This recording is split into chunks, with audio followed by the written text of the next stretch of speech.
When things get crazy, make sure that you don't get crazy too. Keep your emotions in check. Stay calm. There's going to be things that go on that are out of your control. The worst thing you can do is let something that's out of your control control you. Get control of yourself. Get control of your emotions. Don't get angry. Don't get frustrated. Instead, stay calm and figure out how to move forward. So you want to ask yourself, what story do you find yourself telling? Because the more you tell the story, the more active it is within you, and the more it becomes your point of attraction. And the more it finalizes, way too strong of a word, but the more it causes a belief to be powerful within you, and your powerful beliefs that are in opposition to your powerful desires are the only problem in the world that you ever have. Your subconscious mind is extraordinarily powerful, and its job is to keep you consistent on the outside with your commands on the inside. Burdens are what age us. They drag down our spirits. We can change the world. Just for a moment, close your eyes and connect with that part of yourself. If each one of us would practice getting in touch with the treasures within us on a daily basis, we could literally change the world. And as Joseph Campbell said, life is a wonderful, wonderful opera, except that it hurts. So the question is, do you see it as the beautiful opera? Or do you just pay attention to the pain? You get what you focus on. If you focus on the things that are bad, they will become real. They will become exaggerated. They will begin to monopolize your thoughts. You'll see them everywhere. And at the end of the day, you're going to get what you focus on. They're both true. Many of you listening to me know what it's like to lose everything. You know what it's like to hit rock bottom. You know what it's like not to be supported. You know what it's like to be lied on. You know what it's like to experience emotional, relational, and psychological trauma. And it changes you because you don't know what you are made of until you have gone through something. Don't let the outside interference stop your growth. Where you put your energy, where you put your attention, where you put your focus is going to determine what you see. And that is the most fascinating and the most important thing you have to understand about the way that your mind works. It's called the reticular activating system. Your mind is literally designed to pay attention to the things that you notice. Rectify in yourself. Believe in yourself. Keep that faith in yourself.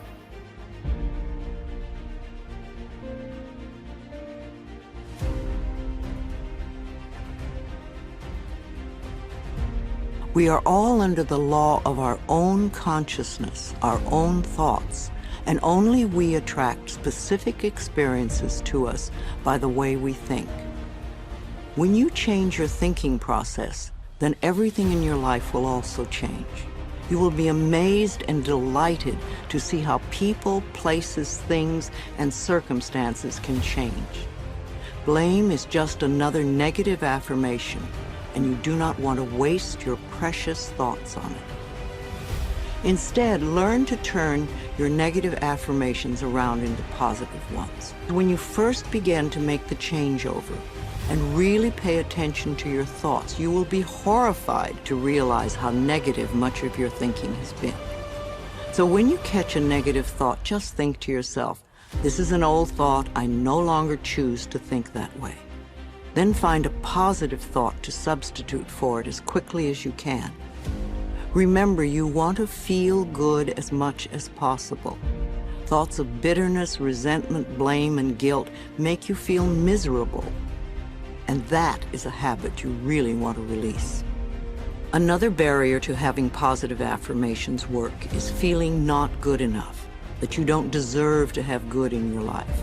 If that is your issue, then you could begin with the section on self-esteem. You could see how many of the self-esteem affirmations you can memorize and then repeat them often. It will help change that worthless feeling atmosphere you might be carrying around to one of self-esteem and self-worth. Then watch your positive affirmations materialize. Affirmations are solutions that will replace whatever problem you might have. Whenever you have a problem, repeat over and over, "All is well. Everything is working out for my highest good. Out of this situation, only good will come, and I am safe." This simple affirmation will work miracles in your life. I would also like to suggest that you do not share your affirmations with others who may poo-poo these ideas. When you are just getting started, it is best to keep your thinking to yourself until you have achieved your desired results. Then friends will say, "Oh, your life is changing so much. You're so different. What have you been doing?" And then you can explain. Go over this section several times until you really get the principles and can live them. Also zero in on the sections that may have the most meaning to you and practice the affirmations. And remember to make up affirmations of your own. The first affirmations for you to use right now are, "I can do it. I can feel good about myself.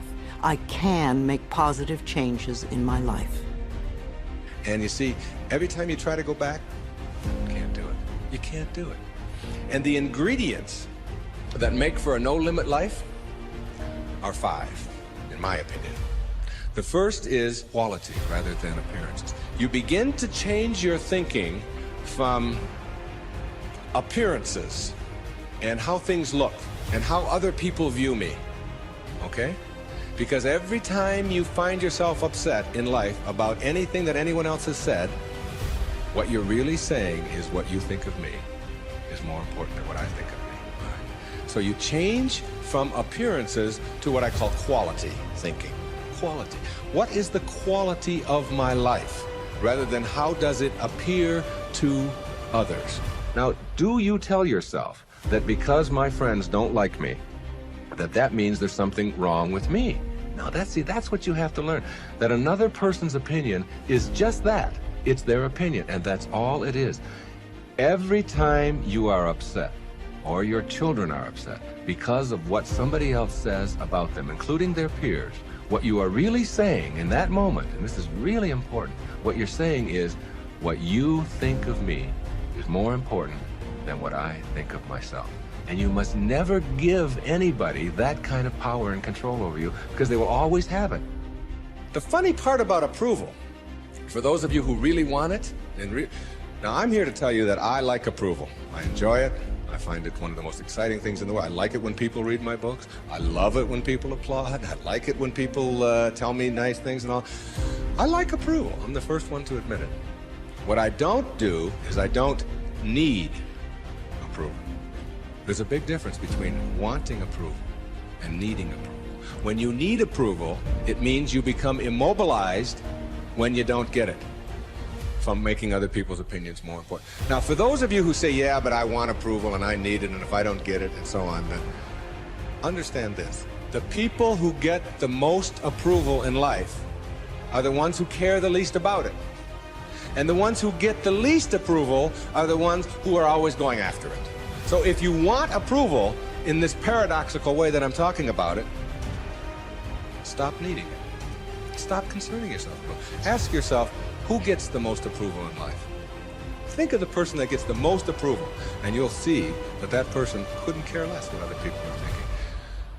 They're so busy being, they don't have time to notice what their neighbors are doing. Thoreau said this, he said, "If you advance confidently in the direction of your own dreams and endeavor to live the life which you have imagined, you will meet with a success unexpected in common hours." What that means is that success is not something that you can get in life. Success is an inner process. Success is something that you bring to everything you do in your life. It isn't something you get out of what you do. And when you get that, and you learn how to get the junk out and advance confidently, doing what makes the most amount of sense to you based on your inner signals and the one issue of morality, which is you never interfere with anybody else's right to do the same. Each person has their own right to advance confidently in the direction of their own dream.